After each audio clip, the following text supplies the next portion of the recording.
the fucking last one of you!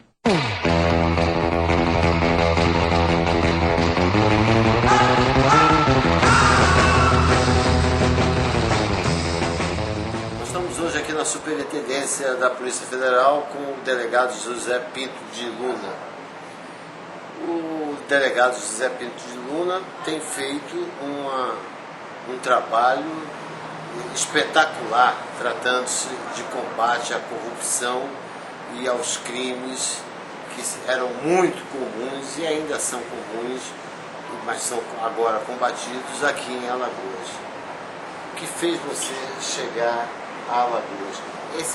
Qual é o período cíclico dessa mudança de delegado federal, de diretor da Delegacia Federal? Eu vim aqui,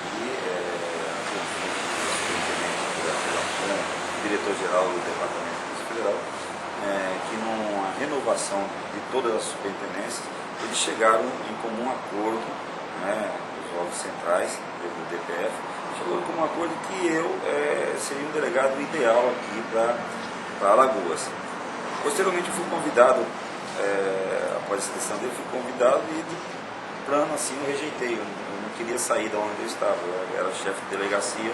Você estava onde? No litoral norte de São Paulo, Ilhabela, São Sebastião, um local aprazível também, um lugar que eu me adaptei muito bem. Mas posteriormente eu pensei melhor e resolvi aceitar o convite do diretor-geral e vim para cá. Essa remoção que nós fazemos, ela geralmente tem um prazo mínimo de 1 ano, né? Porque nós ganhamos aí uma ajuda de custo que equivale praticamente a 3 vezes o salário da gente. Então seria um absurdo a gente ficar 3, 4 meses, depois ser removido, ganhar mais essa ajuda de custo. Então o período mínimo aí dentro da moralidade seria 1 ano.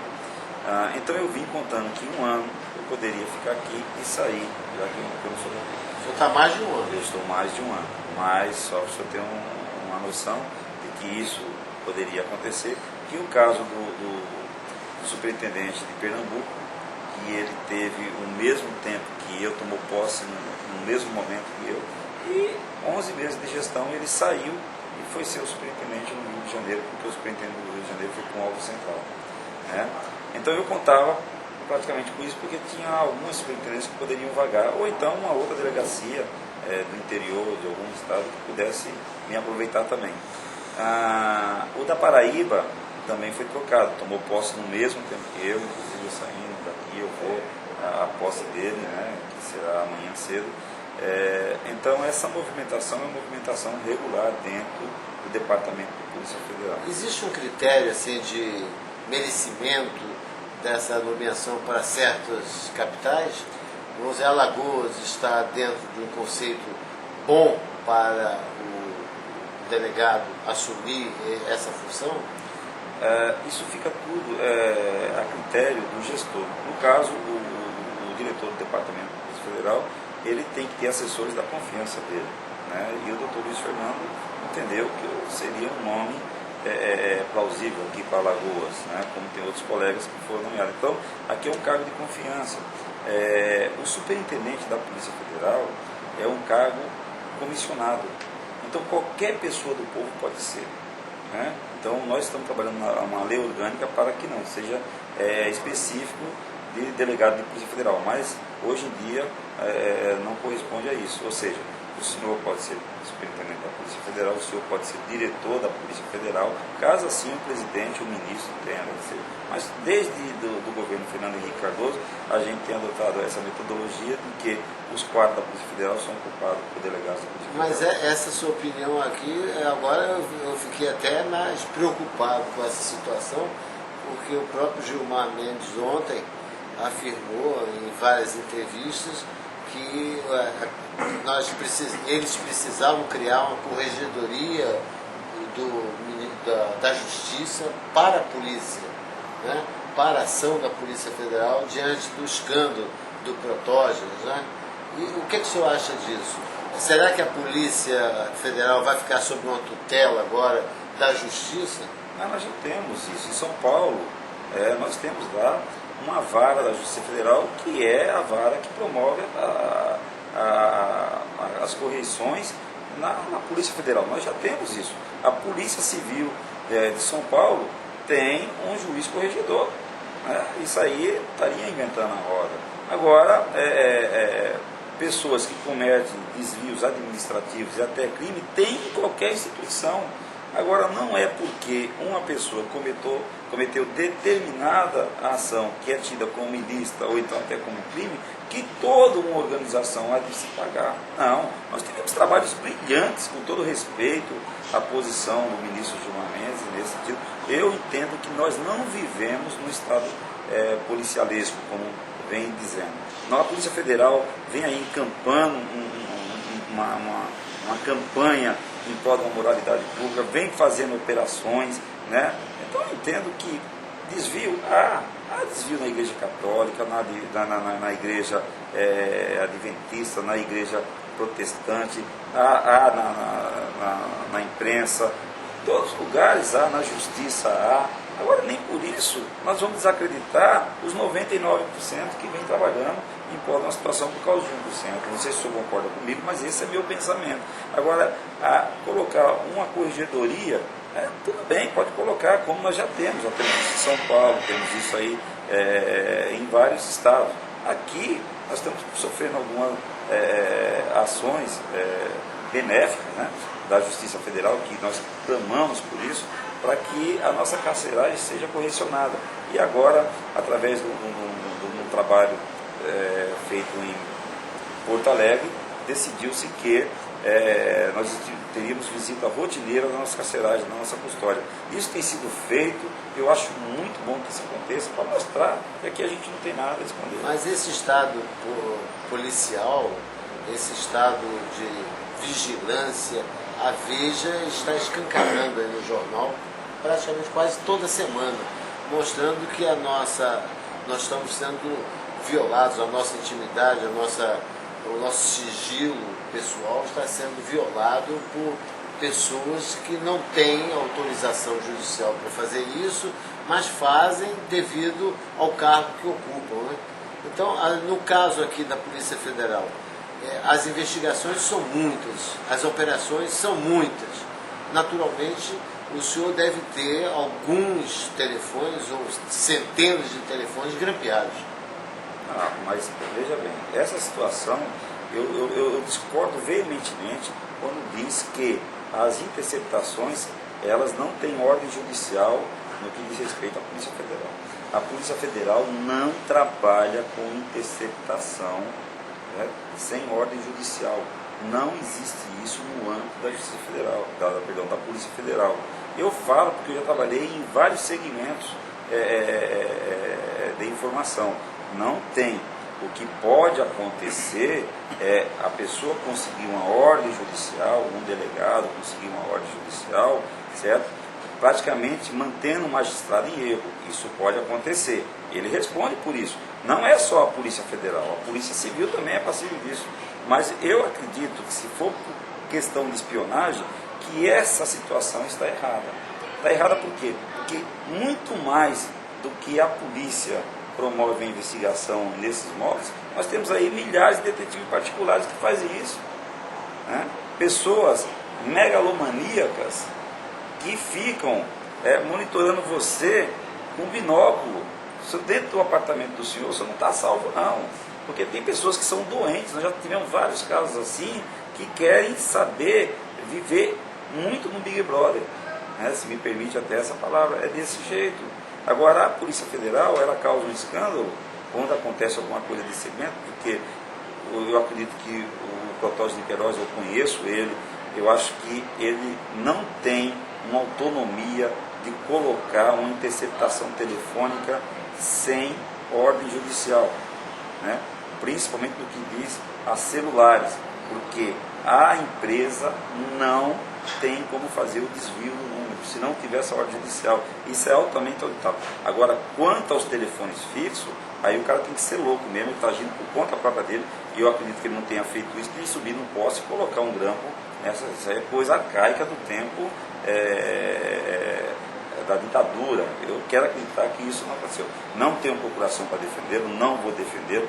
Essa situação, ele há de responder os excessos que ele cometeu,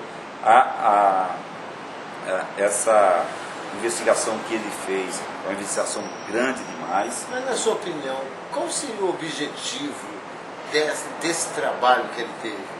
O que ele quer finalmente provar? Qual é a finalidade disso tudo? Derrubar o governo, criar um estado policial, enfim, qual é a ideia? Até onde? Pelo menos o que é que o senhor acha? Não, disso? até onde que eu sei, ele estava trabalhando na Operação Satyagraha, trabalhava com o juiz Fausto de Santos, que é um juiz sério, né? O inquérito policial tramitava em segredo de justiça. Ele, no meu ponto de vista, fez um trabalho muito bom no que diz respeito a expor a situação da Operação Satyagraha. Agora, os excessos, se houve, e como tem disso que aconteceram, ele tem que responder. Agora, eu não posso pagar pelo excesso dele, se eu não concordo com ele. Claro. Eu tenho policiais sérios aqui que também nós mantemos uma contra-inteligência policial, até para monitorar alguns policiais nossos, né, se está com desvio de conduta ou não. Agora, eu não posso pagar por erro dele. Meu colega de Pernambuco não pode pagar pelo erro dele. O colega de Sergipe não pode pagar pelo erro dele. O mau repórter, você não pode pagar pelo mau repórter, não. Agora, generalizar isso é muito complicado. O senhor tem conhecimento que existe em Maceió, que é o que, em Boca Pequena, você sabe que no shopping tem uma fonte de informação, de xixo, de boatos muito grande ali, aquele cafezinho ali, se sabe de coisas que só Deus imagina, né? Shopping Iguatemi. Shopping Iguatemi, né?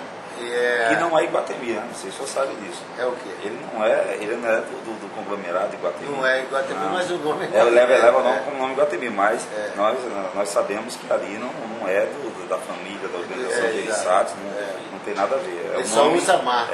O nome Pois fantasia. E ali surgiu o boato de que alguns agentes da ABIN estão atuando junto à Polícia Federal. O senhor tem essa informação? Não, nego. Tem informação de que tem agentes da ABIN em Maceió? Não, a agência da ABIN tem, todo mundo sabe. Eu nunca vi a ABIN tão escancarada como é aqui em Maceió. Onde é o representante da ABIN é o Lino, todo mundo conhece o Lino, ele vai em festas, festividades. O senhor não conhece o Lino?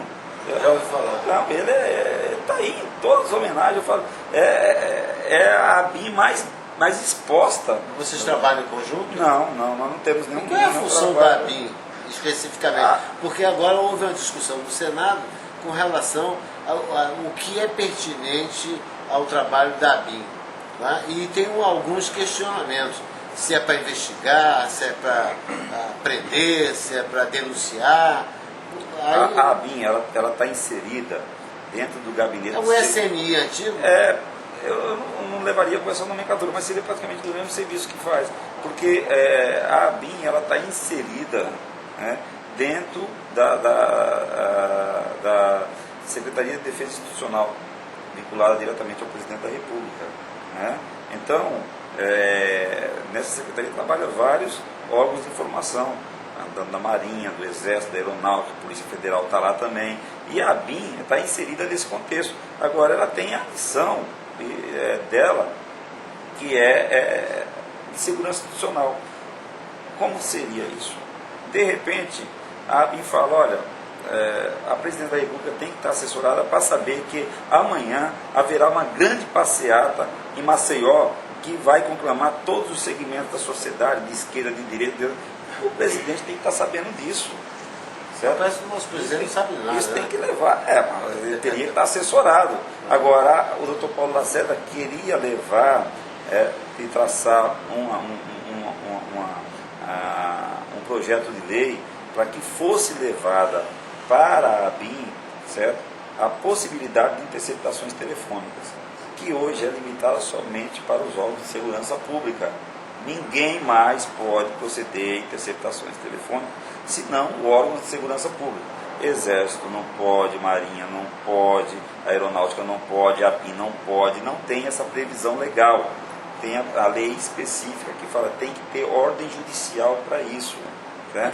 Aquele equipamento, aquela mala específica para escuta de telefone, dizem que o governo estadual tem uma ou duas malas dessas. Mentira. O senhor tem Mentira. conhecimento disso? Mentira, não existe. Isso não existe.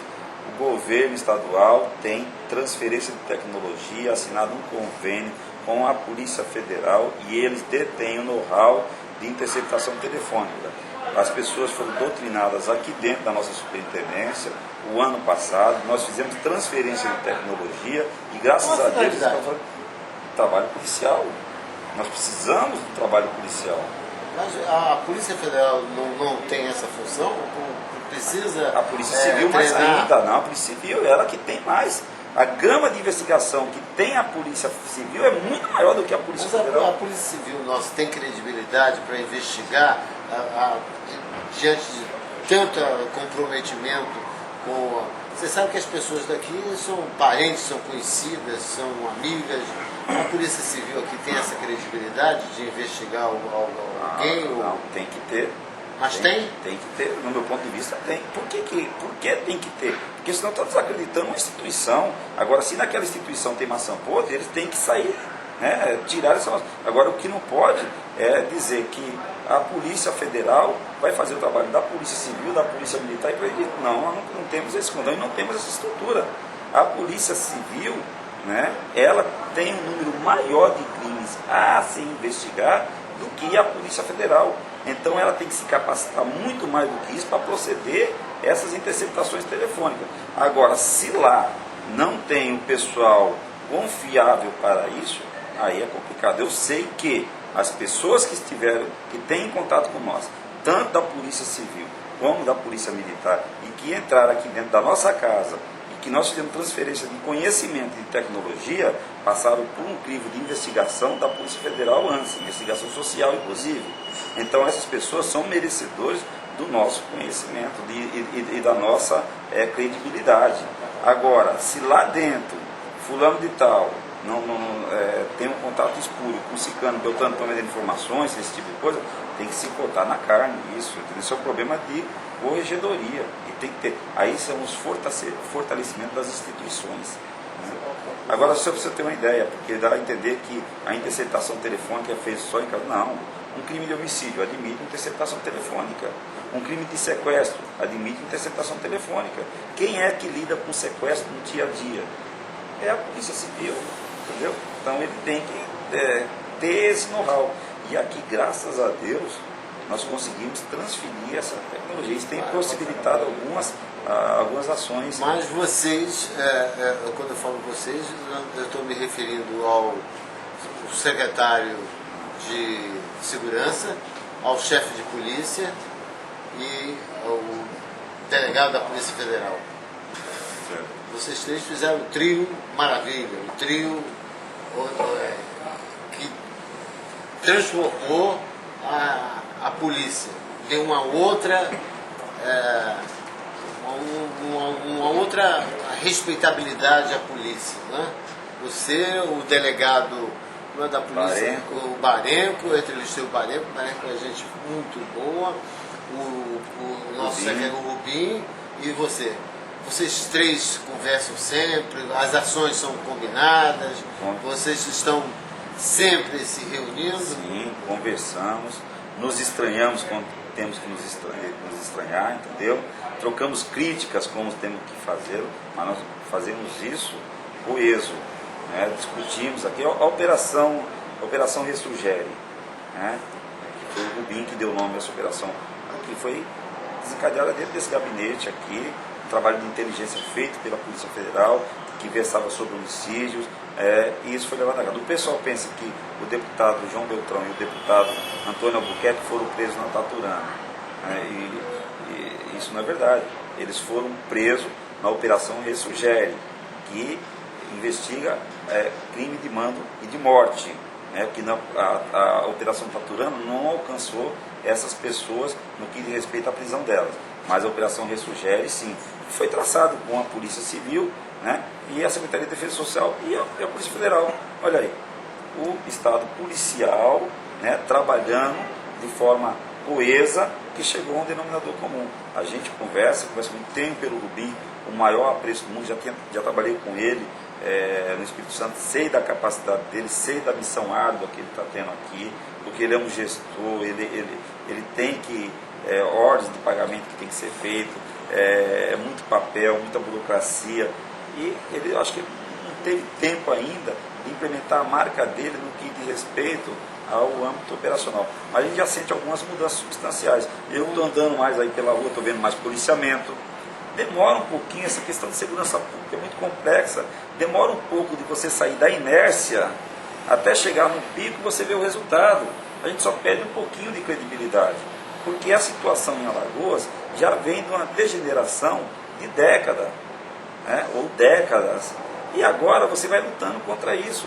O senhor sabe que um carro, ele vai até uma certa marcha, para o senhor reverter essa marcha, tem que esperar ele parar, para depois se inverter. A gente não pode agora, nesse momento, estar querendo que a coisa aconteça da noite para o dia.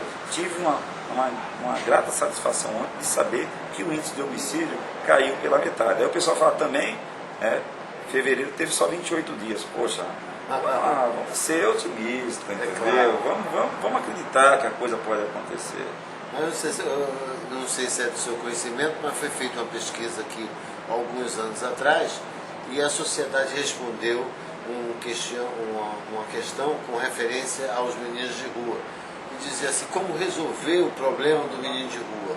63% da sociedade respondeu o seguinte: esterilizar a mulher pobre e matar os meninos de rua. Como é que o senhor convive com uma sociedade dessa? Que a justiça tem de ser feita pelas próprias mãos. Que se admite o crime de mando como fosse, se não é feita a justiça demora muito, vamos fazer a justiça nós mesmos. É que nem um pessoal também que defende assim, bandido bom é bandido morto. Isso. Eu não defendo essa situação.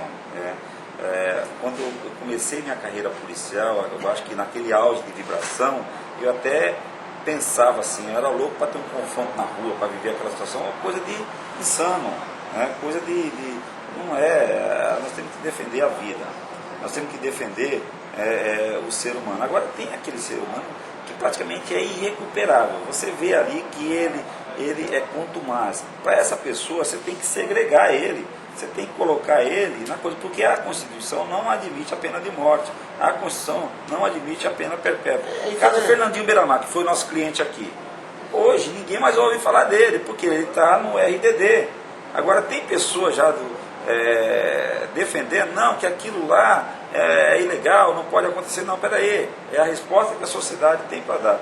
Agora, o que você pode fazer, no meu ponto de vista, em vez de matar as criancinhas, que muito embora seja de rua, ela é fruto da nossa sociedade. Claro. Ela é fruto do desatino de alguns políticos, ou de alguns governantes, ou de algumas pessoas, no caso do pedófilo. Ela é fruto dessa violência de nós, adultos, animais. Então, o nosso animal dentro de nós atinge uma presa pequena que é uma criança. E você sabe que a formação da criança vai até 8 anos. Sim. Até 8 anos você consegue colocar alguma coisa nessa criança. Se você colocar de bom, ele será um bom cidadão. Se até 8 anos ele foi mal educado, teve uma vivência violenta, foi violentado, foi mal dirigido, ele praticamente irrecuperável a existência dele. Acredito piamente nisso, tanto é que a gente fala, a criança é um ser em formação. Assim sendo, ele precisa, como aquela árvore, precisa ser regado, precisa ser cuidado, precisa de uma escora do lado. Quando ele chega em determinado momento, você pode tirar essa escora. Em muitos casos, na adolescência, você tem que estar escorando também, para que ali ele vai ter contato com uma vida totalmente diferente da infância. Necessita uma escora também, até chegar numa vida adulta, para que as coisas deem certo até o final da vida dele. Eu penso assim. Tanto é verdade que a sociedade se preocupa com isso, mas eu digo que se preocupa com a maneira errada, que várias garantias foram dadas para o jovem, para a criança e o adolescente. No meu tempo não tinha. No meu tempo não tinha o Estatuto da Criança e do Adolescente. Tinha o quê? Tinha um Código de Menores, que era o que tinha naquela época. era juizado na rua e desce a lenha. Se o juizado de menores te pegasse na rua tomando bebida alcoólica, você era recolhido, ia para a FEBEM e depois seu pai tinha que te buscar lá. Então, nesse contexto, eu acredito que o Estado tem que ter um pouco mais de autoridade, porque a lei é bonita para isso. Como que se resolve, no meu ponto de vista, o problema dessas crianças de rua? Conselho tutelar forte, com viaturas, indo para a rua. Criança, você não pode estar aí. Leva, recolhe, leva para um abrigo. Lá se dá. O Estatuto da Criança e do Adolescente prevê isso. Chama a mãe. Não existe a política pública. Então, agora aí a criança que é vítima disso, ela tem que ser morta? Não, desculpa, a situação porque a questão aí, existe o Estatuto são 268 artigos de direitos da criança, mas não tem um artigo dizendo que ele é obrigado a alguma coisa. Ele só tem direitos no Estatuto. Precisa ter deveres também. Tem deveres. Não tem deveres. Não tem um artigo que diz assim, você deve estar na escola, é obrigatório a escola, é obrigatório... Isso mais para adolescente, né? Porque a criança, eu acredito que ela não tem que ter deveres. Agora, o adolescente sim, que é de 12 anos para cima. Esse tem que ter. Porque já que votam, já que tem tudo isso aí, eles têm que ter, assim, eu defendo veementemente a maioridade penal para 16 anos. Eu também. Porque você pega um camarada de 17 anos, 364 dias, esse cara já tem um corpo formado. Claro. Eu sou uma pessoa de baixa estatura, você pega 17 anos, cara com 2 metros, que facilmente entra na sua casa, entendeu? Faz barbaridade com seus filhos, tá? E ele não pode ser punido, porque tem 17 anos, 363 dias. Aí ele não sofre mais uma pena. Peraí, ele tem discernimento, ele tem que sofrer uma sanção. Mas está prevista a sanção para ele até os 21 anos. Não leva, não é por aí. Nós temos que mudar isso. Mas também tem que ter uma política de Estado. Se o senhor chegar aqui e querer acender um cigarro, todo mundo aqui vai ser contra essa situação. Assim deveria ser também, né, a sociedade se engajar nisso e não tolerar a criança na rua. Mas você sabe, vou contar um fato, senhor. Eu estava parado no sinal na Rua do Sol, que é João Pessoa agora, né? Aqui no centro da cidade, e parei no sinal e tinha umas crianças no sinal e parou do lado um juiz, que eu não vou citar o nome. Eu abri a janela, chamei a atenção do juiz e falei, doutor, que eles gostam de chamar de doutor, e essas crianças vão continuar aí? O senhor não vai fazer nada? Aí ele fechou o ouvido e não deu resposta. Quer dizer, a própria autoridade responsável por aquilo ignora. Porque as crianças na rua é vista por mim, é vista pelo senhor, é vista pelo Nelsinho, pelo Geraldo, é visto pelo juizado menor, pelo conselho tutelar, mas eles continuam ali, impunemente. E a sociedade também não cobra de ninguém a retirada deles lá. Inclusive favorece a permanência dele, dando 10 centavos, pagando R$1, dando bala, dando biscoito, e até os espíritas dando sopa à noite, distribuindo sapato, roupa usada, enfim, estimulando a permanência. Tive um caso de um garoto que estava na instituição e não ia para a rua. Quando ele retornou à casa, o garoto chegou com um tênis novo, e ele perguntou, onde você arranjou esse tênis? Eu estava na rua, você não vai para a rua, você vai para a instituição, você não ganha. Se você estivesse na rua, você ganhava. Quer dizer, a sociedade estimula a permanência do menino, né? Eu concordo plenamente com o senhor. Então, a sociedade moderna, ela sofreu transformação que não condiz com a realidade. Ela quis ser mais realista que o rei. O tempo passado, nós tínhamos uma infração penal tipificada assim, entregar-se à vadiagem ou ao ócio. A polícia passando na rua, via aquela pessoa que estava desempregada e que era quanto mais o desemprego e viver da mendicância, isso era um tipo de infração penal. Você levava a pessoa, ia para a delegacia, você fazia uma sindicância e falava, você tem 30 dias para arrumar um emprego. Claro. Aí hoje vão falar assim, mas o desemprego está alto demais. Não, meu amigo, vá à luta. E compareça na polícia está trabalhando. Vadiagem, né? Vadiagem, lembra da vadiagem? Era isso, que tinha. Vadiagem, mendicância, hoje não tem mais isso. Aí, hoje tem pior, a exploração da criança recém-nascida por adultos no sinal. Isso. Nós estamos aqui com o Nelson Costa, que é um admirador seu. Se quiser falar bem do Sul, pode procurar aqui o Nelson, que o Nelson é o seu porta-voz. Né? E aí, Nelson? Doutor Lomeu, eu quero fazer algumas indagações aqui ao senhor. Quando o senhor chegou aqui em Alagoas, eu li uma entrevista no jornal aqui local, que o senhor falando que quando o senhor foi convidado para uma nova missão, o senhor respondeu que tomara que não seja para Alagoas. Tá? Se isso realmente foi verdade, por que o senhor fez essa... falou Sim, isso? foi verdade. E você vê como que a vida ensina pra gente, né? O último lugar que eu queria trabalhar no mundo seria Alagoas. Terra bonita, indiscutivelmente, de um pessoal muito bom, sempre fui bem acolhido aqui, mas de uma criminalidade, um desmando muito alto. E eu não estava acostumado com essa Uma situação. cidade sem lei. Não vou dizer uma cidade sem lei, nem um estado sem lei. Eu vou dizer o seguinte, onde que a lei é ignorada por alguns, e para os baixos, os rigores da lei. É aquele tipo de jargão, aos amigos tudo. Né? Tá? Aos inimigos, as benesses da lei.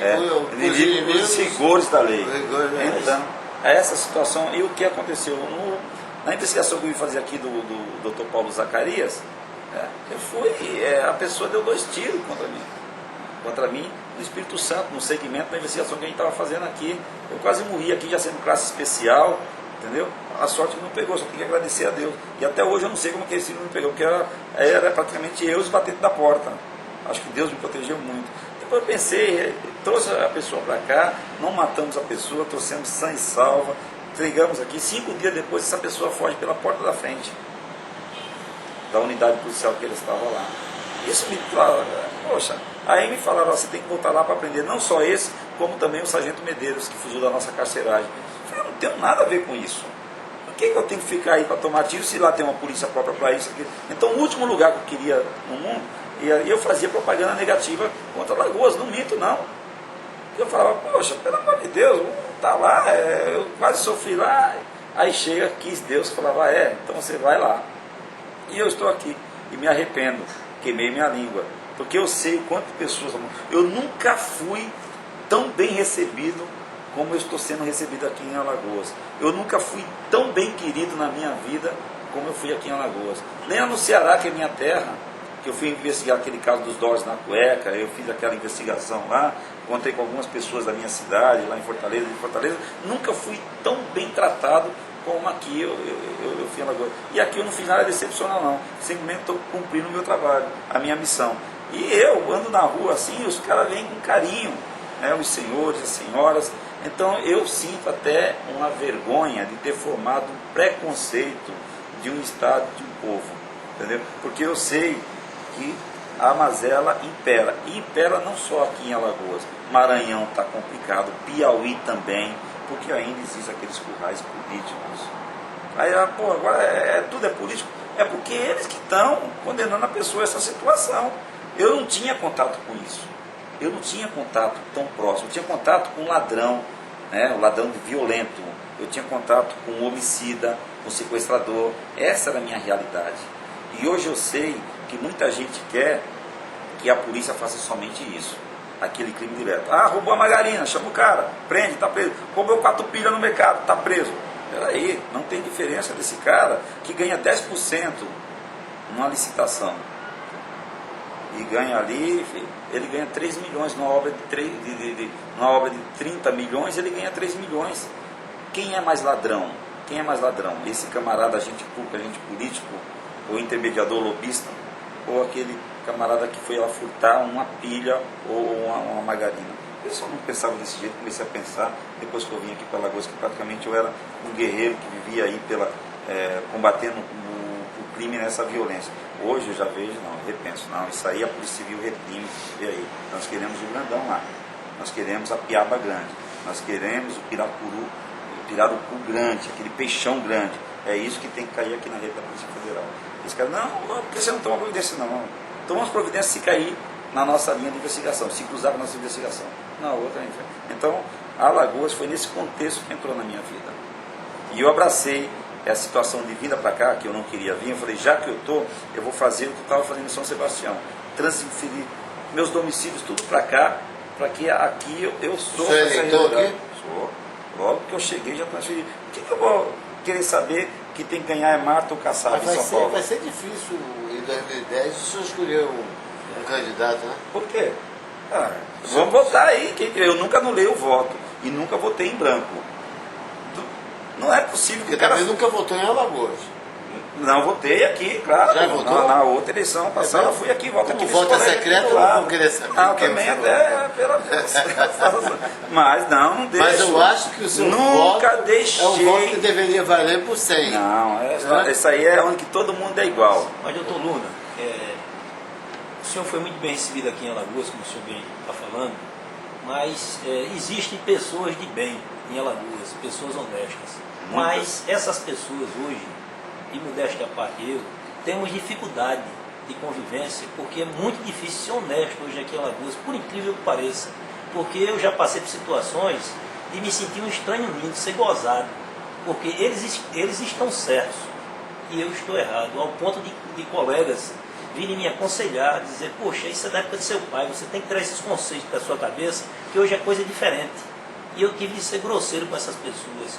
Quer dizer, Alagoas está se aprendendo isso, até talvez as novas gerações, roubar, enricar, isso dá status, isso é que é o correto. Quer dizer, muito triste. Esse Só para quadro de chamar a Alagoas. atenção, o Nelsinho é funcionário da Assembleia. Ah, é? Então, você vê Para que ele sofredor. Um grande sofredor. E é concursado. trabalha, E é trabalha, concursado. trabalha, É trabalha, concursado. trabalha. É concursado. Quer dizer, eu acho que essa revolta dele vem de onde ele trabalha. Também. Mas a Polícia Federal passou por um processo de depuração, porque nós tínhamos muitos colegas mesmo, que também era assim. O correto era ser da bandalheira, né? E a pessoa que era vista com restrição era aquela pessoa Caxias, honesta. Nós não chegamos a ter um quadro superior, vou dizer, a 50% dos bons e do mal. Mas eu acredito que nós tivemos um índice aí, eu acho que de 40% de corrupção dentro da Polícia Federal.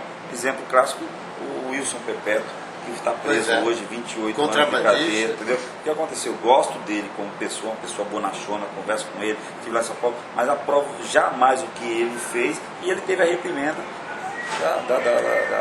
da Polícia Federal. E vários outros, né, policiais que insistiram em manter no crime, que nós fomos cortando na carne. Hoje, se um colega começa com a historinha meio diferente, opa, investigação em cima dele. E assim a gente espera que aconteça com a sociedade. Doutor Luna, na época, secretário de Segurança, Wilson Perpétuo, ele foi um excelente secretário de Segurança para uma facção de Alagoas, porque o vício aqui é muito grande. Então ele era interessante, quer dizer, ele fazia parte dessa coja, ele passou a fazer parte dessa coja e na frente foi mostrado quem realmente das capacidades dele, que está aí preso. Certo. Tá? Então ele era interessante para esse povo, essa classe. É que nem eu falo, eu não nutro ódio contra ninguém, né? Eu gosto das pessoas e gosto do delegado Wilson Perpétuo. Tive com ele momentos de alegria, de descontração, tudo. Mas depois, o que ele fazia depois das 6 horas, eu reprovo veementemente, né? Então, essa situação é pessoa e conduta das pessoas. Então eu gosto das pessoas, como gosto de todo mundo, não tenho nada contra esses deputados que estão afastados, não aprovo a conduta deles, entendeu? Não tenho nada contra o corrupto, pessoa que está lá, não, contra a pessoa dele, contra a conduta dele, sim, nós vamos ser fortes. Agora, cabeça não pensa, o corpo padece, certo? Não pensou direito, vai pagar, entendeu? Então, por exemplo, o Rogério Farias, esteve preso aqui com a gente, né? Eu falo o nome mesmo, porque é o que aconteceu. Claro. Então, alguns colegas da Federação de Velho Motor, Luna, será que a gente não poderia visitar o Rogério lá? Pode, no momento da visita. Pô, não pode ser depois do trabalho? Não. O horário é inflexível. Pô, nós gostamos dele, não acreditamos que aconteceu. Olha, eu não vou colocar em xeque, a investigação foi feita e muito bem feita. Você gosta dele, então, Luna, se você conversar com o cara, você vai ver que ele é uma pessoa excelente. Ótimo, eu acredito que seja mesmo, mas não aprova a conduta. Eu não posso aprovar essa conduta. E o que o senhor está falando é verdade, porque nós não podemos satisfazer a todo mundo. Existe ali um divisor de águas. É ali ou aqui. O senhor acha que eu agrado 100% da população alagoana? Não, eu não tenho essa pretensão. Quando eu nego aqui um pote de arma, mas o cara é amigo, é isso, aquilo, não posso conceder. Só porque o cara quer ter uma arma e exibir, o delegado do Lula, não, dane-se. Entendeu? Delegado, com relação às eleições que estão se aproximando aí, parece que domingo já vai ter eleição, dia 25 também outras eleições, né? E assim. Dia 5 de abril. 5 de abril. Nessa eleição que vai ocorrer agora domingo, tem uma cidade que os dois candidatos já estão impugnados. Quer dizer, já tem crime, já estão respondendo inquérito, e se for eleito, qualquer um dos dois vai ter nova eleição, porque o que é Vamos a fazer justiça? tantas Mas me quantas diga for uma coisa, necessário. como é que o senhor se sente trabalhando tanto e a justiça desfazendo o seu trabalho? Não, mas nesse caso aí a justiça não desfez. Muito pelo contrário, a justiça vem... Mas em outros casos desfaz. Não, em outros casos o que acontece é porque... No caso do Rogério Faria, por exemplo, ele passou 80 dias preso aqui. Não, Ele veio não, acho sim, que não chegou a isso, não. Foi uns 30, 40 dias. 40 dias. Está solto. Não, mas aí eu concordo que ele tivesse solto mesmo, para ele responder o processo, porque é a lei. Nós somos escravos Mas da ele lei. solto, ele foi para a cidade dele e está influenciando na campanha que vai haver lá e está corrompendo Mas novamente. Nós estaremos lá, nós estamos lá com duas equipes e mais o pessoal de inteligência que, sendo detectado isso, volta novamente para a cadeia. Agora, a justiça, ela lida com as leis, e as leis foram feitas pelo legislativo. Então, ele ficou até mais tempo do que seria, então, como resposta mesmo, de que o Estado está mudando. Então, eu respeito a decisão e concordo totalmente com a decisão do tribunal que colocou ele em liberdade, porque não havia mais previsão para que se extrapolasse aquele prazo. Agora ele vai ser julgado, aí vem uma sentença condenatória, que a pena às vezes é baixa, aí o que dá? Dá uma transação penal nessa situação, a pessoa paga a cesta básica, alguma coisa, mas é a lei. Então nós temos que mudar a lei, nós não podemos também achincalhar o judiciário. Não estou dizendo que o senhor fez isso, mas é que muitas vezes, né, temos juízes e juízes, temos profissionais e profissionais. Nesse caso do Rogério, eu digo que foi um excelente trabalho, começado pelo doutor André Granja, né, feito pela Polícia Federal e terminado lá com o Ministério Público Eleitoral, né, com Eu tenho o tribunal. certeza, delegado, de que ele não contava com isso. Não contar, então isso que é aí que eu quero chegar, amigo. Ele não contava. Essa situação que tudo mudou, ou então as coisas estão mudando. Aí o cara fala assim, meu Deus do céu, se esse camarada foi preso, imagine eu que sou aqui. Isso baixa um pouco o nível, né? Baixa um pouco, né? Nós sentimos já, vocês também vão entender que a coisa demora um pouco, mas vocês já estão sentindo isso também. Cadê que os deputados já voltaram de plano? Não voltaram.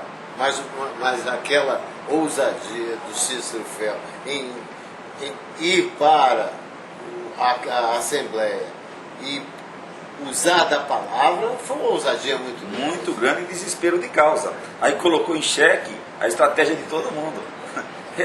Ali há uma estratégia. Mas Vamos o se Rui pôr- Palmeira reafirma o seguinte, que os suplentes que assumiram se deixaram envolver, estão com medo e estão participando dessa vergonhosa situação que nós estamos vivendo hoje, de ter uma Assembleia fechada. Então. Aí que tá. Tem que passar por uma purificação aquela situação.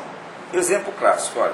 Já está se desenhando uma situação de que os deputados não poderão ser cassados baseado no princípio da inocência. Até o trânsito em julgado. Um absurdo. Mas o trânsito Ignorância. julgado pelo Gilmar Mendes agora tem 10 recursos, Mas acontece vai que levar 20 anos. isso, mas uma coisa independe da outra. Isso aí, não acreditem nisso, que isso é mentira. Isso aí é manobra de quem quer beneficiar esse cara. Porque o decoro parlamentar independe de uma situação. As ações deles colocaram de maneira vexatória, né, e chocosa uma instituição. Então isso é falta de decoro. Se assim ele independe da ação penal, independe do trânsito julgado disso. Exemplo clássico, né? O delegado geral lá do Rio de Janeiro, o Lins, como que é? Álvaro Lins, foi preso pela Polícia Federal, saiu, foi preso novamente. Os deputados lá não pensaram duas vezes, em 30 dias o cara estava caçado em cana. Assim que ele perdeu o mandato, aí que saiu a cana dele. Entendeu? Aqui você fez uma coisa e depende da outra. E eu venho dizendo para esses deputados suplentes, encontro ele, toda vez que eu encontro, rapaz, corta a cabeça do seu algoz. A desembargadora Elizabeth está ameaçando prender os deputados se eles tentarem novamente entrar na Assembleia. Claro. Isso será uma função da Polícia Federal prender esses deputados? Não, porque aí depende da Justiça,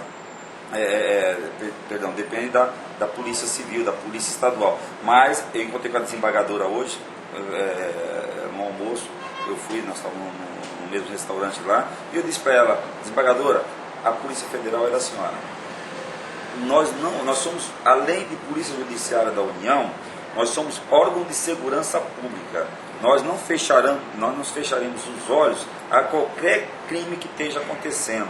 Se nós não podemos tomar uma atitude formal no primeiro momento, tomamos informal e caminhamos para quem de direito. Por exemplo, a atribuição da Polícia Federal só em bens de interesse da União. Veja bem, eu estou vendo que uma pessoa está sendo assaltada ali na esquina. Eu paro o meu carro, viatura da Polícia Federal, o ladrão está assaltando. Para, ladrão, peraí. Aí eu falo para a vítima, escuta, o senhor é um ministro de Estado? Não. O senhor não é presidente da República? Não. O senhor é da Receita Federal e está no exercício da função do senhor? Não. O senhor é juiz federal, procurador, é funcionário público federal? Não. É pelo menos carteiro, que é uma empresa pública que não. Então, ladrão, continue o assalto porque não é interesse da Polícia Federal agir. É lícito fazer isso? Claro que não. Eu sou um órgão de segurança pública. Vou lá, resolvo essa situação e encaminho para quem tem direito. Mas aí eu pergunto. Aí tem muitos segmentos que falam, não, a Polícia Federal não tem que se meter nisso. Concordo. Em ações, determinadas ações, não, tem a Polícia Civil, mas outras ações que caem no colo da gente aqui, porque a gente vai deixar passar batido. Caso da Operação Ressurgere. Nós trouxemos uma equipe de fora para investigar determinados homicídios e nos deparamos com o homicídio do Cabo Gonçalves. Nós vamos deixar lá para quê? Fizemos tudo direitinho, certinho, na hora de desencadear, chamamos o Rubim e o Bareiro aqui, eles nem acreditaram que nós estávamos com aquilo na mão. Vamos lá, gente, vamos trabalhar, vamos meter esse pessoal em cana. E aconteceu. Me diga uma coisa, mas o crime de contrabando é da área federal. Sim. A Polícia Federal, um dia desse, parou o carro junto a uma banca de venda de CDs, dessas barraquinhas de CDs. Eu pensei que fosse prender, e eles compraram o CD. Isso é um fato grave. Eu acho que nós temos que formalizar isso, eu estou sabendo disso agora, e nós temos que apurar isso. Veja bem, eu disse e repito, eu não vou reprimir essa situação de falsificação, né, do pequeno. Mas no Rio estão fazendo, sim, e estão chegando à conclusão. Inclusive o delegado ontem falando na televisão o seguinte, não entre no negócio que você vai perder dinheiro, porque nós vamos reprimir o pequeno também, porque o grande não resolve. Porque o grande você pega 15, 20 mil CDs ou DVDs, na outra semana, no outro dia ele já recebeu uma nova carga de 300 mil. Tudo bem, mas acontece que, eu só terminar meu raciocínio, vão falar, pô, o delegado está falando que vai prevaricar. Não é isso que eu estou dizendo, certo? Eu estou falando que aquele camaradinha está com 5 CDs, com 10 CDs, entendeu? São 10 CDs, 30. Não, eu estou dizendo que as pessoas 100, 150, 200. Aí na praia, também está nessa situação, está ali. Essa situação, quem tem que reprimir naquele primeiro momento é o Estado, porque o crime ali não é de contrabando, é de falsificação. A Polícia Civil, a Polícia Federal já tentou fazer várias operações assim, que foi desclassificado e mandado para a Justiça Comum. Entendeu? Certo. Então agora, se a gente pegar as mídias chegando, fabricando, então existem teses, não, mas chegou é de contrabando, não. Mas o crime aí, fim, é a falsificação, é crimes contra o direito autoral. Aí é a Polícia Civil que tem que fazer isso. E nós já fizemos operação a esse respeito, a essa situação. Agora, eu não vou ficar pegando um camelô, agora o que o senhor me disse é grave. Eu não vou combater essa situação, porque está erradicada, porque como o menor também, que é o conselho tutelar, como é os carroceiros que ficam açoitando cavalo, magrelo, magérrimo, sem ferradura. Outro dia eu tive vontade de parar a viatura e hoje eu me martirizo porque eu não fiz aquilo. Coitado do animal sofrendo, e um outro animal em cima batendo no animal. 2 animais, um carregando a carroça e outro batendo em cima. Porque o animal mal nutrido, quase morrendo, entendeu? E hoje eu me puno porque eu não tomei uma atitude quanto àquilo, que é um animal. e as crianças também aí, não posso tomar atitude desse tempo, não vou resolver a situação do mundo. Agora, se o Conselho Tutelar fizer o trabalho dele, se a Delegacia de Defraudações fizer o trabalho dele, contra a Delegacia de Combate à Pirataria, que possivelmente deve ser lá do Rio de Janeiro e de São Paulo, que fazendo essas ações, tudo bem. Porque Mas, eu não delegado, posso. a sua opinião e a sua pressão e um depoimento seu com relação principalmente à situação das crianças deverá mexer com o ego dessas autoridades que deveriam ser responsáveis por isso e não são, e são omissas, e o senhor chamando a atenção para esse assunto, talvez eles comecem a ter vergonha. Aí, ótimo. Por exemplo, o programa social parece que é só pro bem. Eu nem sabia que tinha esse programa social aqui, entendeu? Acabaram, houve desvio de verba para distribuir sopa para os carentes, rapaz. Mas é só para o bem deles. Então, o que é só pro bem isso? deles. O que é isso? Que coisa horrível, que coisa absurda, É. entendeu? Quantas pessoas fazem um programa de distribuição de sopa e dá tudo certo? Lá em São Paulo, nós já participamos de ações desse tipo. Comida que sobrava no distrito policial, a gente levava para dar para o pessoal de rua que estava ali, os necessitados mesmo, não os vagabundos, aqueles pudim de pinho, não, a pessoa que realmente estava na necessidade, não que aquele outro não merecesse também, mas são programas de ações sociais. O cara vai lá e desvia a coisa, vai uma coisa dessa, para roubar essas crianças. Olha, depois vai morrer seco, estronicado, porque a mão de Deus vem depois, hein? Principalmente aqueles que falam em nome de Deus, principalmente aqueles que dizem que são pastores, esses sofrem dobrado, porque quando o castigo vem, mas vem para danar, aí morre seco, morre de câncer, morre de... Ai, Deus, o que eu fiz? O que você fez, meu filho? Vai olhar lá para trás. Então a pessoa, fraudar dinheiro de criancinha, merenda escolar. Ah, pelo amor de Deus. Falar em merenda escolar, como é que está a ação do cavalo de Troia? Dessa cavalo de Troia, que ninguém fala mais, está na baixa. O cavalo de Troia, qual que é? O Gabiru que tá falando? Não, é a ação cavalo de Troia, que é do município aqui de Maceió. Eu só não tô Operação Cavalo de Troia. É, o não, Operação Cavalo de não tô Troia. sabendo. Essa operação. não. Senhor, me desculpa, essa daí. Doutor Lula. Você está mais bem informado do que eu, hein? Doutor, Não tô eu vou sabendo. provar ao senhor uma teoria que afirmativa do senhor, poucos minutos atrás, eu discordo. Quando o senhor falou que os políticos eles estão agora de orelha em pé. Eu não acredito. Porque tem um parente meu que foi candidato a vereador agora nessas eleições últimas, e ele hoje é revoltado, porque ele disse, rapaz, eu devia ter feito também, porque eu procurei fazer certinho, e hoje eu sou suplente. E nunca teve tanta corrupção como nessa eleição agora. Vereador Na capital. na capital. Ele disse que nunca teve tanta corrupção aqui. Outra coisa. Inclusive nós temos um vereador que está Outra sob coisa. júdice. Então, mas acontece que a Polícia Federal fez o trabalho dela. Câmara. Nós temos aí o Dino Filho, Pois não é é isso que eu quero E provar o ao senhor. Cícero e o primo do Cícero O Almeida. Ney. Mas O eu Nery quero provar ao Almeida. senhor que, quando o senhor falou que eles estão de orelha em pé, a Polícia Federal realmente está fazendo o trabalho dela, mas às vezes me vem o sentimento de que esses políticos de Alagoas, principalmente os deputados, eles estão enxergando a Polícia Federal como sendo guarda municipal. Até porque o senhor vê como são as coisas. O primeiro secretário da Assembleia, o deputado J. Cavalcante, tá? Ele, além de hoje ser deputado, o primeiro secretário, ele assopra o bem, ele deixou várias folhas lá, todo mundo sabe disso, botou no bolso. O atual secretário de Agricultura, ele esteve preso aqui na Operação Gabiru. Então vale a pena ser honesto em Alagoas quando se cara é prestigia secretário o ladrão. da Agricultura. Se prestigia o ladrão. Você está falando do Dantas, né?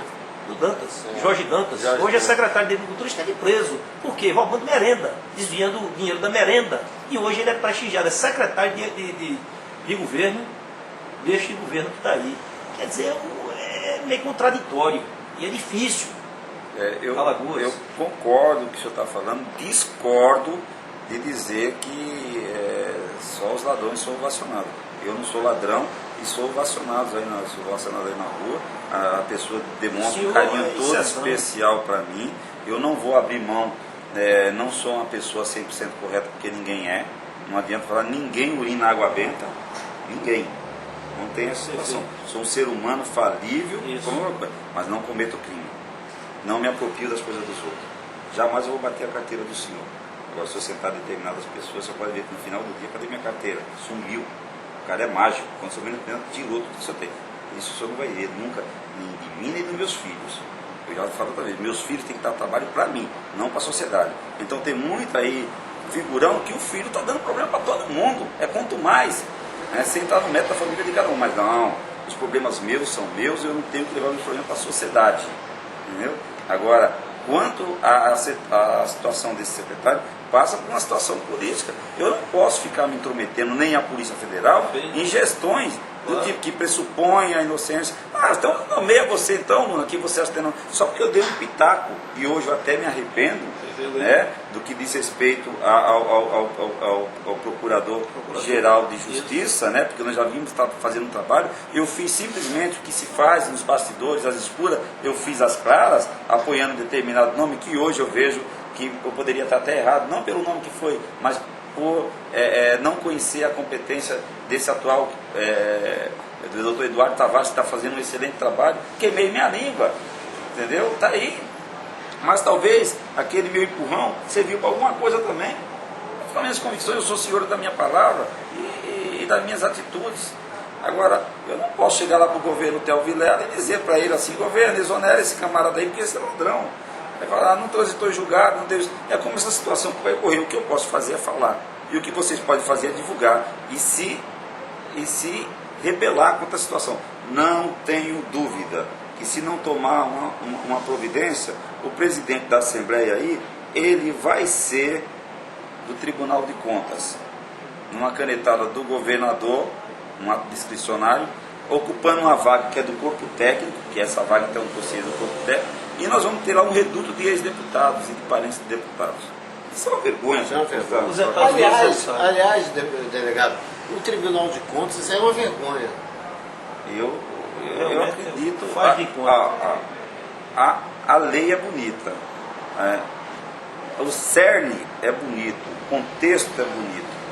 Mas o pessoal distorce tudo, só entra a situação vexatória. O Ministério Público vai propor uma ação, o doutor Eduardo Tavares falou, questionando essas 3 últimas nomeações, que eu concordo, né?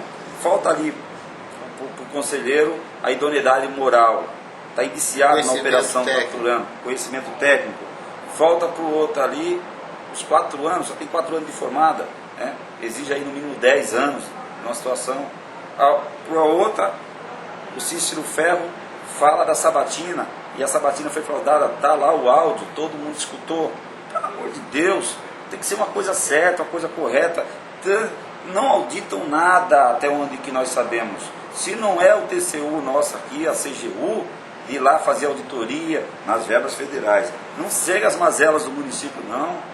Ô Nelson, agora me diga uma coisa, dá uma força também, nós precisamos aí. Eu quero seu ânimo, Nelson. Vamos mudar, pô, vamos fazer. Agora, esse caso desse. Eu estou aqui por isso. Então, esse caso desses 2 vereadores, nós mudamos. Olha, nós fizemos a representação, ficando em cima. Mas eu não sei como é que a Luiz Helena convive com um cara desse. É um devido processo legal que a gente tem que respeitar também. Agora não estamos na inquisição de eu enforcar esse cara. O que resta a mim é falar, dizer que a polícia... Agora me diga uma coisa, só para me explicar. Agora, eu não suportaria passar por um vexame desse. As pessoas são cara de pau. No Japão, o caso... o Araquiri, ó. Doutor Luna, se o senhor coloca um ladrão para trabalhar com o senhor, o senhor sabendo que ele é um ladrão, eu faço essa pergunta em relação a isso que a gente está conversando, o secretário de Agricultura, porque para mim ele é ladrão. Se ele fez o que fez, e outros, para mim, o meu sentimento na minha hora é que ele é ladrão. Então, se coloca um ladrão para trabalhar com ele, então a pessoa pode agir de má fé também. Eu não conheço a situação da Operação Gabiru, eu não estava aqui na época, né? Eu nem sabia que esse nome, eu já tinha ouvido falar tanto de tantas, eu não sabia que a pessoa tinha esse histórico, entendeu? Então a polícia, o superintendente está desinformado. Meu amigo, eu não tenho condições de saber tudo ao mesmo tempo. Embora eu tenha cabeça grande, seja cearense, já não cabe tudo aqui, entendeu? Então, não é tão grande. Então eu penso, né, que nessa situação eu não tenho intimidade com esse cidadão. O que eu posso dizer eu não sento à mesa com pessoas desse naipe. Eu me revolto. Agora está dentro de um devido processo legal. Parece que a denúncia foi recebida agora, no tempo aí. Falta estrutura do Estado também de poder promover essa situação aí processar e julgar, ou seja, para absolver ou para condenar. Agora, as palavras do senhor são fortes, são suas, como o senhor está dizendo, e é isso eu fico até assombrado, assustado, porque a gente está com uma parceria, com um trabalho sério, e a gente vê, se tiver desvio lá, e a gente ficar sabendo das verbas federais, a gente vai tomar providência. Das verbas estaduais, cabe aí o Ministério Público e a sociedade falar sobre isso. Delegado, só uma pergunta. Eu acho estranho um cidadão, ele é preso por um crime, eu não sei qual determinado crime que ele cometeu, mas ele foi preso. Ele conseguiu, assim, como uma coisa que só os privilegiados conseguem, de ser transferido para o hospital e cumprir aquele tempo de detenção dentro do hospital, é eleito preso dentro do hospital, sai do hospital, assume a prefeitura de Delmiro Gouveia e hoje é o prefeito de Delmiro Gouveia, que é o Lula Cabeleira. Que justiça é essa? Que polícia é essa? E agora, o cidadão ali saiu no jornal ontem, roubou uma margarina, está preso, está em cana numa cadeia, num distrito, que a cadeia não tem condições nenhuma nem de abrigar os policiais, quanto menos os presos, que é uma degradação para o profissional, o policial profissional, aceitar aquelas camas, aquele alojamento nojento que eles vivem e aquelas celas imundas que parecem coisa da idade medieval. Concordo plenamente com o que o senhor falou. E o cara vai para o hospital e assume a prefeitura e hoje é prefeito. Tá, então, o Nelson parece que doutor, só reforçar essa indagação do Valmar, que tem outro caso aqui, Maceió, daquele hoje vereador, ex-deputado, né, vereador Cabo Luiz Pedro, ele, preso, foi candidato, foi eleito e está aí. Por enquanto que uma filha minha, clonaram o cheque dela lá no Banco do Brasil, que ela tem conta, e ela foi lá providenciar, fez BO e tudo mais, e disseram, não se preocupe. E ela perdeu o emprego recentemente, porque o banco ia chamá-la, mas o nome dela estava sujo, estava no SPC. Por enquanto que um cara que está aí respondendo por crime, assume o mandato, é contraditório. Então o Brasil é o país da maravilha. Muito, concordo plenamente com o senhor também. Você e qual é a nossa concorda missão? com tudo? Mas como é que eu posso discordar uma coisa dessa se isso aí eu venho falando há muito tempo? O que o Nelson está dizendo, eu disse assim, os fichas sujas. Por que um cidadão, sabendo que desviou a merenda escolar, isso aí eu falei várias vezes, está na mídia, você desviou várias vezes merenda escolar, fraudou o Fundeb, fraudou todos os fundos que tem, enriqueceu ilicitamente, responde a 15 processos, mas nenhum transitou em julgado ainda. Já foi julgado em primeira instância, segunda instância, e está com um recursozinho lá em cima. E ele vai se candidata e ganha muitas vezes. Aí eu vou no supermercado, como já aconteceu comigo, que eu tive o nome no SPC, por causa de um veículo, uma briga que eu tive com o banco aí. Chego lá, já tive que passar pelo dissabor de tirar todas as minhas compras de dentro do carro, sem ter dado meu amplo direito à defesa, por causa do meu nome estar no SPC do Serasa. Não tive direito à ampla defesa, não tive direito a contestar, não tive direito a espernear, simplesmente falar assim, não aceitamos cheque seu e tire as compras e coloque lá. Não é vexatório isso? Por quê? Porque o meu nome não responde o processo, não tem nada. Então se isso, e eu falei, mas não transitou em julgado. Quem transitar em julgado, meu filho, está no SPC, sai fora. E o nome dos caras está em tudo quanto é coisa. Eu venho dizendo isso. E o SPC é particular, você sabe. O Serasa também já está. Mas nós tivemos a CPI do Serasa. Já tivemos, mas aí fizeram com chave, é isso. Como é que pode? Mas eu fui lá no meu banco e falei, não vou tirar meu nome, porque eu vou promover uma ação de danos. E meu banco foi lá, nós sabemos, e foi lá. Mesmo com o nome no Serasa SPC, eu tinha meu talão de cheque, tinha tudo certinho. Isso é complicado, por isso que eu concordo. Como eu concordo com o senhor, falou do Luiz Pedro, e vamos falar aqui do Lula Cabeleira. Dizem que a assinatura da convenção, como ele poderia estar na convenção se ele está em cana aqui no hospital? Pois é. Como é que é isso? Bom. Então, mas vai eu lá querer fazer isso. Aí o cara fala, esse superintendente quer se meter em tudo. Esse superintendente aí quer... Porque revolta, gente. E o que eu tenho para falar, não concordo com a situação, concordo plenamente com o que o senhor disse, concordo plenamente com o que o senhor falou, entendeu? Discordo com o que o senhor disse na questão que vale a pena ser desonesto, não vale, vale a pena ainda ser honesto, sabe, vou lutar. É difícil em Alagoas, as pessoas tentam denegrir, não, já tentaram me denegrir minha imagem várias vezes, não conseguem, já tentaram fazer investigação sobre sobre meus bens, sobre minha vida. Vamos lá, eu moro há 20 anos no mesmo lugar lá em São Paulo. Eu moro em periferia até hoje, respeito os colegas que moram naquelas mansões, mas o dinheiro não dá para isso. O Barenco tenho meus investimentos, como todo ser humano tem, como tem que ter, dou valor ao meu dinheiro, sei quanto custa um pãozinho, quanto custa um litro de leite, quanto custa um sabão. Eu sei, lavo minha roupa, aquela que eu não posso passar, eu mando para a lavanderia, custa R$2 cada camisa Você dessa. é solteiro? Não, eu sou separado, entendeu? Veja, eu vivo minha vida, eu sei a barra de viver, entendeu?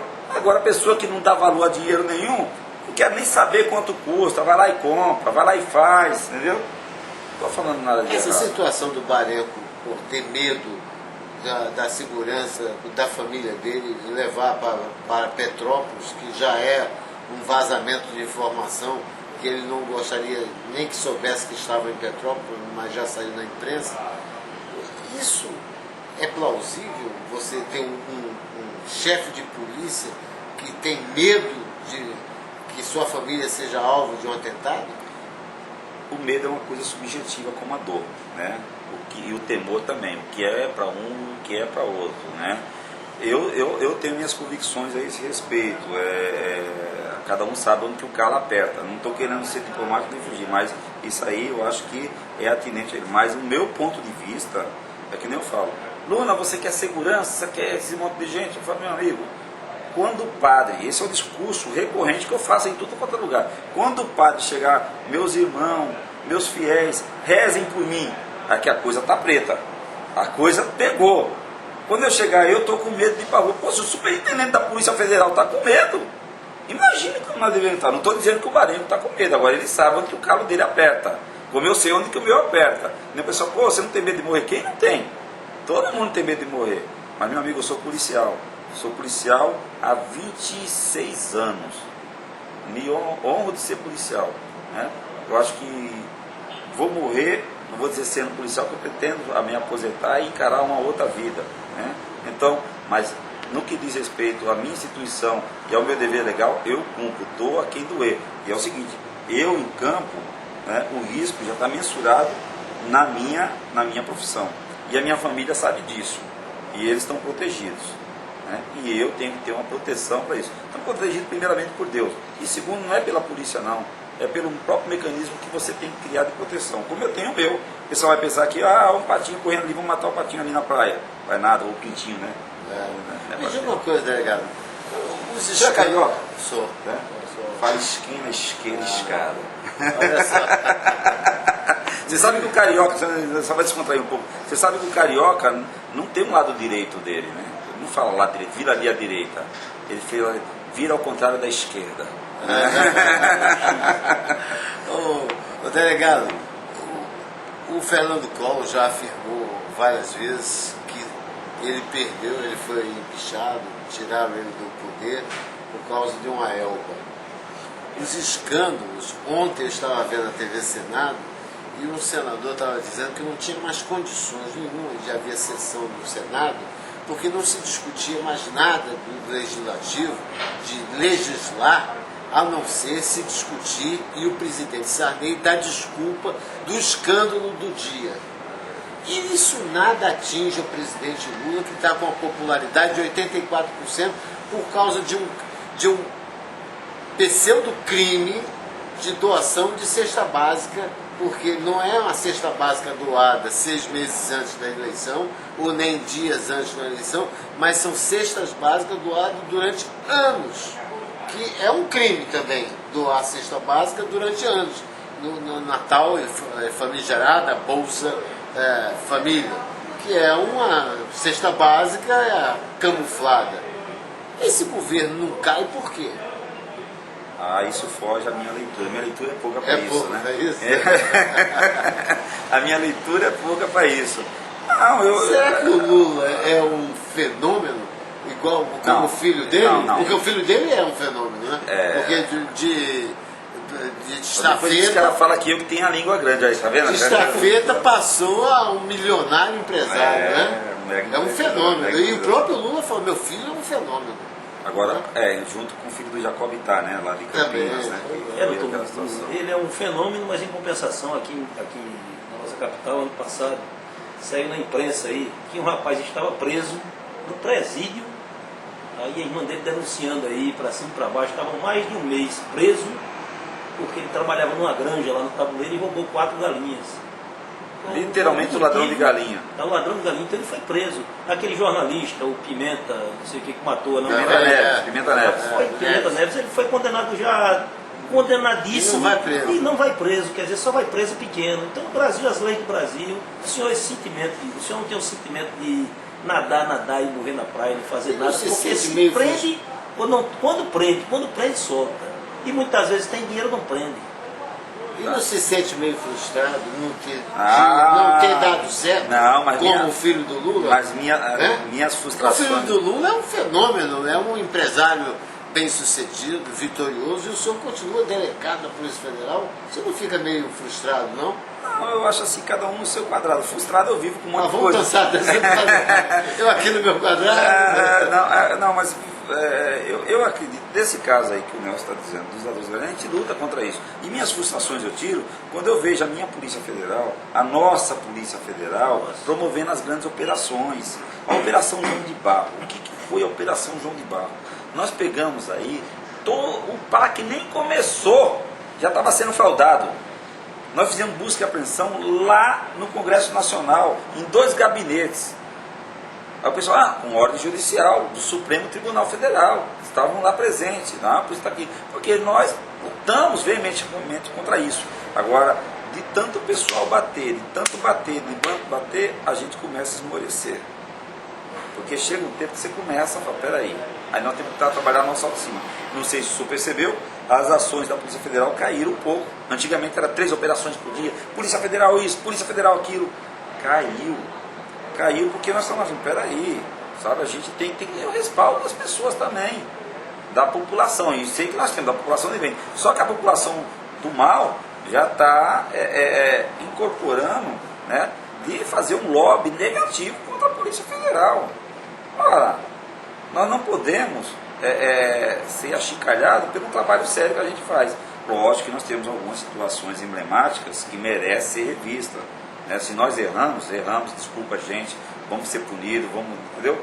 Agora, atribuir à Polícia Federal que está trabalhando sério ou que descobriu um crime, é a mesma coisa que, de repente, uma pessoa chegar para você e falar assim, seu filho, ou sua mulher, ou sua coisa está sendo infiel contigo.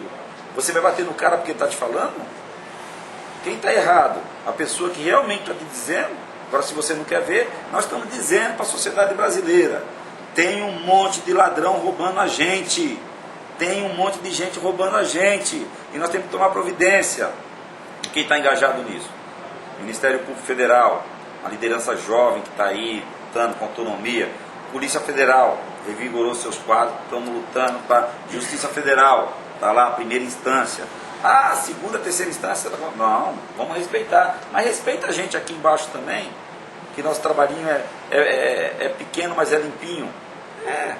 Eu só quero um pouquinho de respeito com o trabalho que a gente faz. O reconhecimento nós já temos. O fato do senhor estar aqui, essa hora, é um reconhecimento do trabalho da gente. Vamos agora, estamos encerrando já tem algum tempo, né? Olha só, Joaquim Beltrão é uma exceção dentro da família Beltrão. Não é? O que o senhor acha do João Beltrão? O que eu acho do João Beltrão?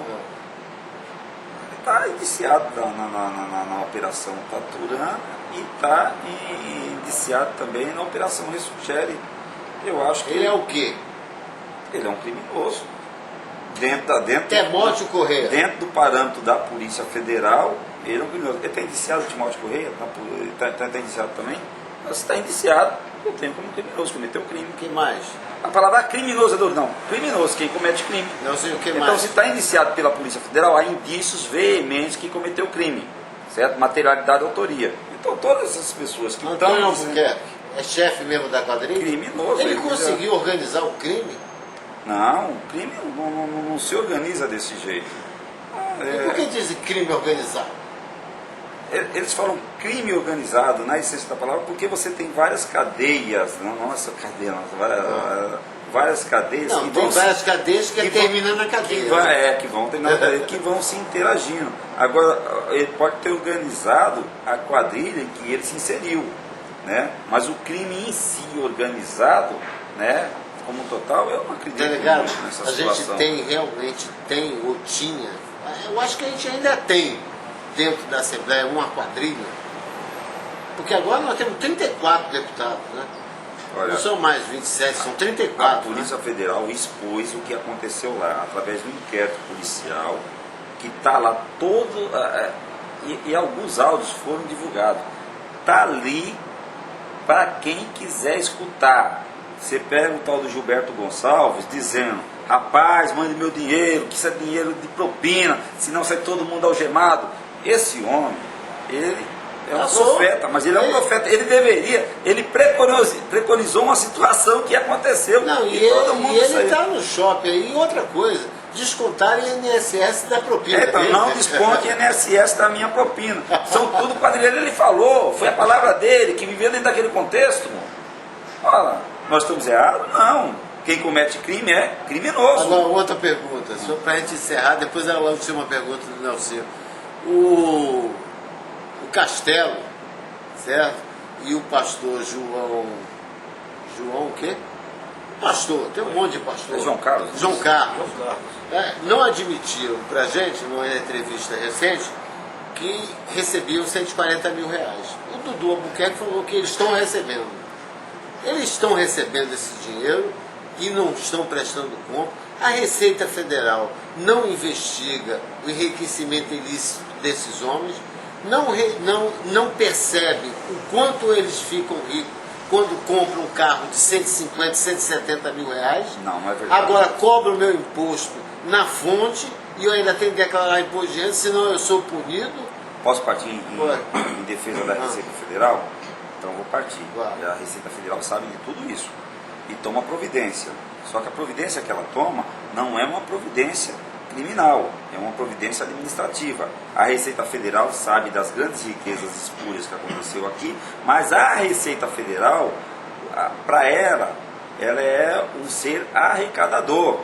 Então ela chega para você e fala: Valmar, você apresentou uma declaração de isento e que você apresenta um ganho em valor patrimonial, te multa em 150%, tal, você recolhe e extingue a punibilidade, isso está na lei. E ela não pode dizer isso para mim nem para ninguém. Olha, não vai em cima de Valmar que está enriquecimento ilícito, a não ser que eu veja com meus próprios olhos. E aí está vendo e está vendo. Porque para ela está tudo certo. Por quê?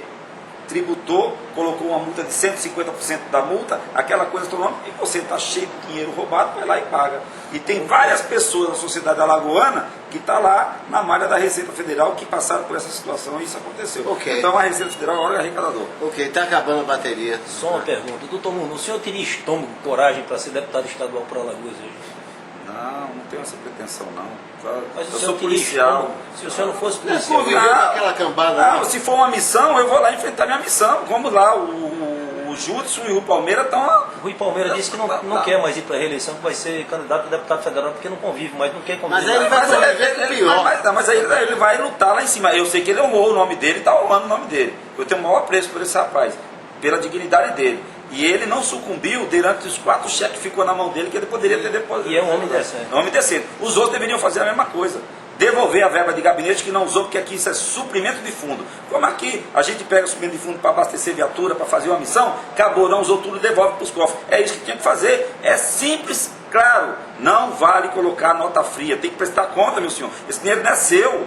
Esse dinheiro é do povo, tem que sobrar para aplicar no povo. Agora, se os supensos que estão aí estão roubando. Então, Nelson, o Castelo e o João Carlos mentiram pra gente. Eles estão recebendo dinheiro. Eu não sei. Ela disse que está recebendo 90 e tantos mil Então reais. tem que prestar conta. Se ele prestou conta onde que usou esse dinheiro, tá bom. Eles continuam fazendo a mesma coisa, doutor Nuno. Por quê? Porque não continuam pagando aos funcionários o que devem, estão pagando gato novamente a 2 dúzias de funcionários E a coisa continua do mesmo jeito. É aquilo que eu falei para o senhor, que eu acredito que eles estejam enxergando a Polícia Federal como sendo guarda municipal. Mas acontece que aí a Polícia Federal já acabou a atribuição dela e o mistério dela. Isso aí cabe à sociedade civil organizada e cabe quem mais? Ao Estado, porque esse dinheiro é do Estado, esse dinheiro não é da União não. Da União nós já estamos aí mostrando que as DIFs estavam erradas e nós fizemos o nosso trabalho. Agora nós vamos ficar batendo, porque nós não queremos extinguir a Assembleia Legislativa. Ele nem pode, né? Nem pode. Não pode. Agora também não pode ser fechada essa situação do jeito que está lá, não. Não, tá já fechado. pensou se eu fechar minha superintendência? Vou fechar minha superintendência por 5 dias. Não pode acontecer isso. O que está acontecendo, Por 10 dias. O que está acontecendo. Eu sou superintendente, é o meu. Em Alagoas é uma vergonha. Só em Alagoas. Nem o Boris Casoy, isso É é uma uma vergonha. Muito obrigado, delegado. Foi um prazer enorme conhecê-lo. Tá bom, Valdir. Tá? Você é uma das nosso grande orgulho de ter você aqui. Obrigado, e desculpe se alguma resposta ficou, né? Eu estou Não, aberto aí nada. para sempre que indagar. Muito obrigado. Nelson, perdão de não ter respondido todas as suas perguntas, mas nós somos, mas vale a pena ser honesto sim, Nelson, vamos ser. Com Eu sei que certeza, você é, eu sei entendeu? E ele é honesto demais, ele é chato de tão honesto que é. Vai, vamos aí. Um abraço. Ah!